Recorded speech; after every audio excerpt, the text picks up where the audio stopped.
राम राम दोस्तों, प्रणाम सभी को। आप लोग को एक देवी गीत सुनाने चली हूँ, तो सुनियो। आवा आवा आवा आवा भवानी भवनमा हो, आवा आवा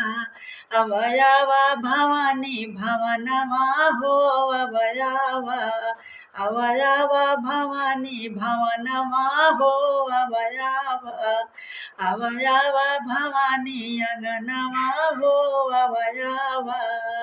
छलकत हमारो गगरिया मैया, छलकत हमारो गगरिया मैया, कैसे के कलश भराई बहो देवियावा,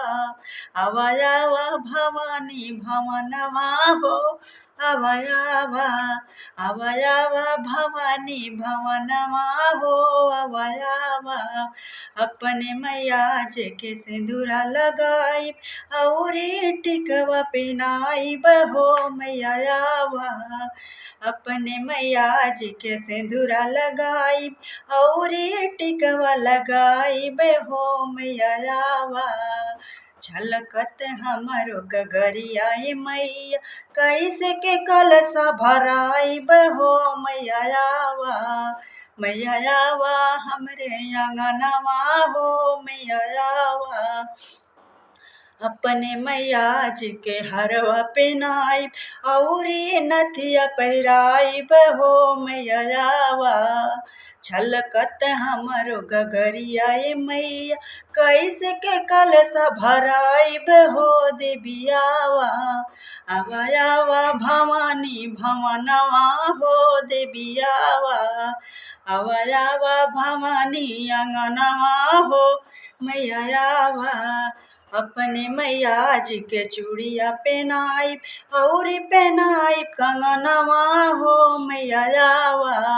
मैया आवा हमरे आंगनवा हो देवियावा, छलकत हमारो गगरिया मैया, कैसे के कलश भराई बहो मैया आवा,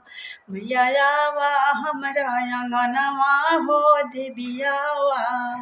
आवा आवा भवानी भवनमा हो देवियावा, अपने मैया जी के बिछुआ पहराई, अपने मैया जी के बिछुआ पहराई और पहनाई पैजनिया हो मैयावा, मैयावा हमरे भवनवा हो देवियावा,